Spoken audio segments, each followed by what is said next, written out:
Baik, Assalamualaikum warahmatullahi wabarakatuh. Waalaikumsalam warahmatullahi wabarakatuh. Pada pertemuan kali ini, kami dari kelompok 4 yang akan mempresentasikan mengenai hasil kerja kami dengan tema yang sudah ditentukan sebelumnya, yaitu etika perkembangan dan penerapan ipteks dalam pandangan Islam. Sebelumnya, izinkan saya untuk memperkenalkan nama-nama anggota pada kelompok 4.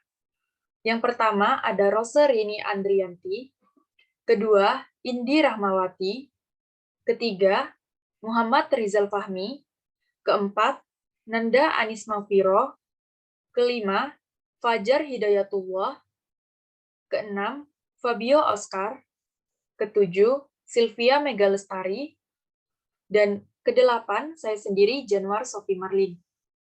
Sebelum kami mempresentasikan hasil kerja kelompok yang telah kami kerjakan, di sini saya selaku moderator akan membacakan tahapan-tahapan pada saat presentasi. Untuk yang pertama, pembacaan ayat suci Al-Quran yang akan dibacakan oleh Kak Rose. Lalu untuk yang kedua, menjelaskan materi terkait apa yang sudah dikerjakan dan dibagi sebelumnya kepada masing-masing anggota kelompok 4. Lalu untuk yang terakhir, membacakan kesimpulan terkait materi yang sudah kelompok kami jelaskan. Untuk yang pertama, pembacaan ayat suci Al-Quran yang akan dibacakan oleh Kak Rose, dipersilahkan.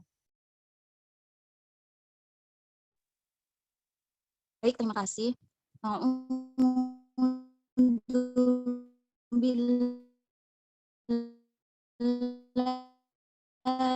Bismillahirrahmanirrahim. Ayyuhal kafirun, la a'budu ma ta'budun, wala antum abiduna ma a'bud, wala ana abidum ma abattum, wala antum abiduna ma a'bud, lakum dinukum waliyadin. Shadaqallahul azim. Baik, terima kasih kepada Kak Rose. Untuk yang pertama akan dibacakan oleh Nanda Anis. Dipersilahkan. Baik, selanjutnya ada sinergi ilmu dan pengintegrasiannya dengan nilai dan ajaran agama. Integrasi sinergis antara ajaran Islam dan ilmu pengetahuan secara konsisten akan menghasilkan sumber daya yang handal dalam mengaplikasikan ilmu yang dimiliki dengan diperkuat oleh spiritualitas yang kokoh dalam menghadapi kehidupan. Islam tidak lagi menganggap sebagai agama yang kolot, melainkan sebuah kebutuhan untuk mengaktualisasikan diri di berbagai bidang kehidupan, dan sebagai fasilitas untuk perkembangan ilmu dan teknologi. Sebagaimana firman Allah dalam Quran Surat Al-Alaq ayat 1, yaitu Iqra' bismi rabbikal ladzi khalaq, yang artinya bacalah dengan menyebut nama Tuhanmu yang menciptakan. Quran Surat Al-Alaq 96 ayat 1.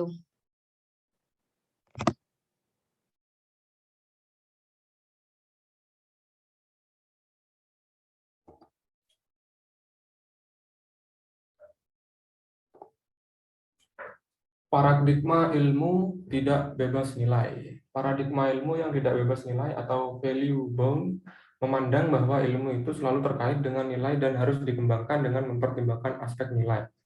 Pengembangan ilmu jelas tidak mungkin bisa terlepas dari nilai-nilai, kepentingan-kepentingan baik politis, ekonomis, sosial, religius, ekologis, dan nilai-nilai lainnya. Filosof yang menganut teori value bound adalah Habermas, berpendapat bahwa ilmu, sekalipun ilmu alam tidak mungkin bebas nilai, karena setiap ilmu selalu ada kepentingan-kepentingan teknis.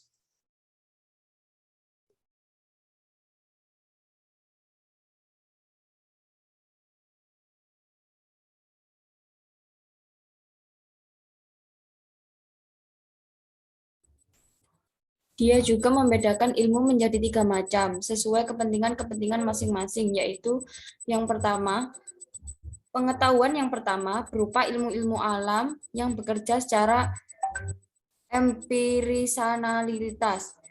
Ilmu ini menyelidiki gejala-gejala alam secara empiris dan menyajikan hasil penyelidikan untuk kepentingan-kepentingan manusia. Dari ilmu ini pula disusun teori-teori yang ilmiah agar dapat diturunkan pengetahuan-pengetahuan terapan yang bersifat teknis. Pengetahuan teknis ini menghasilkan teknologi sebagai upaya manusia untuk mengolah dunia atau alamnya. 2. Pengetahuan yang kedua berlawanan dengan pengetahuan yang pertama, karena tidak menyelidiki sesuatu dan tidak menghasilkan sesuatu, melainkan memahami manusia sebagai sesamanya, memperlancar hubungan sosial. Aspek kemasyarakatan yang dibicarakan adalah hubungan sosial atau interaksi, sedangkan kepentingan yang dikejar oleh pengetahuan ini adalah pemahaman makna. Yang ketiga, pengetahuan yang ketiga, teori kritis, yaitu membongkar penindasan dan mendewasakan manusia pada otonomi dirinya sendiri. Sadar diri amat dipentingkan di sini. Aspek sosial yang mendasarinya adalah dominasi, kekuasaan, dan kepentingan yang dikejar adalah pembebasan atau emansipasi manusia.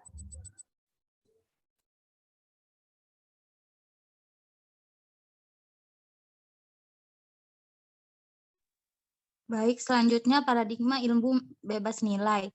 Ilmu bebas nilai dalam bahasa Inggris disebut juga dengan value fair yang menyatakan bahwa ilmu dan teknologi adalah bersifat otonom.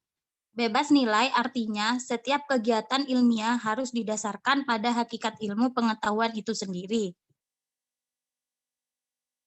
Ilmu pengetahuan menolak campur tangan faktor eksternal yang tidak secara hakiki menentukan ilmu pengetahuan itu. Penganut paradigma ini menginginkan bahwa ilmu harus bersifat netral terhadap nilai-nilai, baik secara ontologis maupun aksiologis.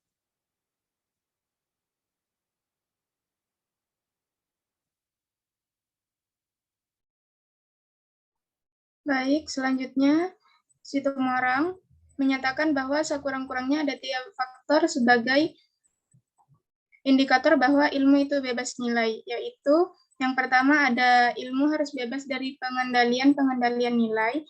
Maksudnya adalah bahwa ilmu harus bebas dari pengaruh eksternal seperti faktor ideologis, religius, kultural, dan sosial. Yang kedua yaitu diperlukan adanya kebebasan usaha ilmiah agar otonom ilmu terjamin. Kebebasan di sini menyangkut kemungkinan yang tersedia dan penentuan diri. Yang ketiga yaitu ada penelitian ilmiah.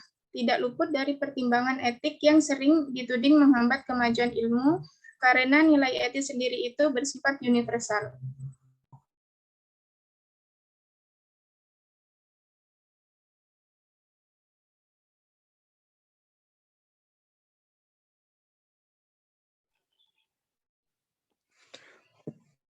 Perlunya akhlak Islami dalam penerapan IMTEX. Al-Qardawi mengumumkakan terkait dengan pentingnya akhlak Islami dalam pengembangan ilmu, bahwa akhlak Islami yang harus diperhatikan dalam pengembangan ilmu pengetahuan adalah 1. Rasa tanggung jawab di hadapan Allah. Yang kedua yaitu amanat ilmiah. Yang ketiga tawadu. Yang keempat ijazah. Yang kelima mengutamakan dan menerapkan ilmu. Yang keenam menyebar ilmu. Dan yang ketujuh hak cipta dan penerbit.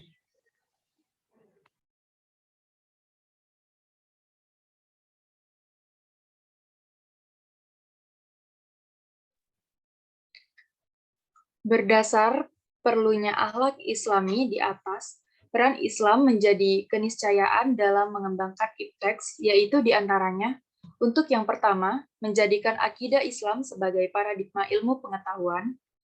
Yang kedua, menjadikan syariah Islam atau yang lahir dari akidah Islam sebagai standar bagi pemanfaatan IPTEX dalam kehidupan sehari-hari.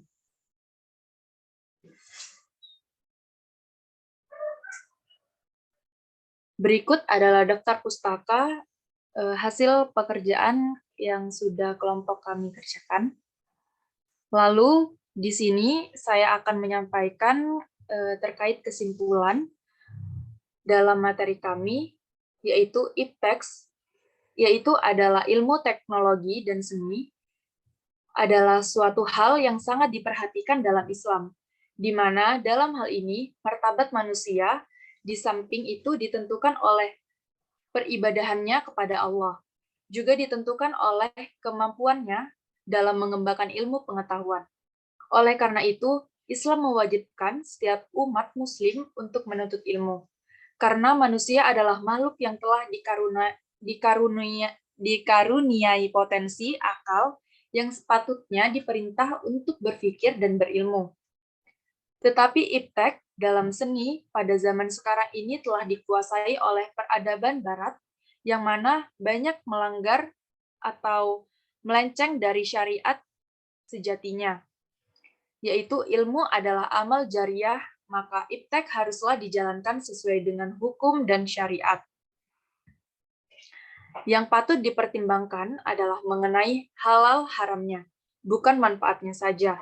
Ilmu tidak bebas nilai, ilmu itu selalu terkait dengan nilai-nilai. Lalu perkembangan ilmu selalu memperhatikan aspek nilai yang berlaku. Perkembangan nilai tidak lepas dari nilai-nilai ekonomis, sosial, religius, dan nilai-nilai yang lainnya. Maka dari itu, ilmu bebas nilai mengemukakan bahwa antara ilmu dan nilai tidak ada kaitannya. Keduanya berdiri sendiri. Lalu menurut pandangan ilmu bebas nilai dengan tujuan mengembangkan ilmu pengetahuan, kita tidak boleh mengeksplorasi alam tanpa batas dan tidak harus memikirkan nilai-nilai yang ada. Oleh karena itu, nilai hanya akan menghambat perkembangan ilmu. Basis keilmuan tanpa nilai dan tidak dilengkapi oleh aksiologi, etika, religiusitas, dan sosiologi akan mengakibatkan runtuhnya tatanan sistem kemasyarakatan serta menciptakan tatanan hidup masyarakat yang tidak bertanggung jawab. Kekeringan nilai dalam bidang ilmu akan berakibat pada runtuhnya roh ilmu itu sendiri. Maka dari itu, saran dari kelompok kami, sebagai makhluk yang diciptakannya, sudah sepatutnya kita berjalan di dunia ini sesuai dengan aturan pencipta kita. Allah Azza wa Jalla, karena akan telah dikaruniai kepada kita, maka kewajiban menuntut ilmu harus segera kita jalankan. Tentunya sesuai dengan aturan Allah Subhanahu wa Ta'ala. Demikian presentasi dari kelompok kami, kurang lebihnya mohon maaf. Wassalamualaikum warahmatullahi wabarakatuh. Waalaikumsalam Waalaikumsalam warahmatullahi wabarakatuh. Warahmatullahi wabarakatuh.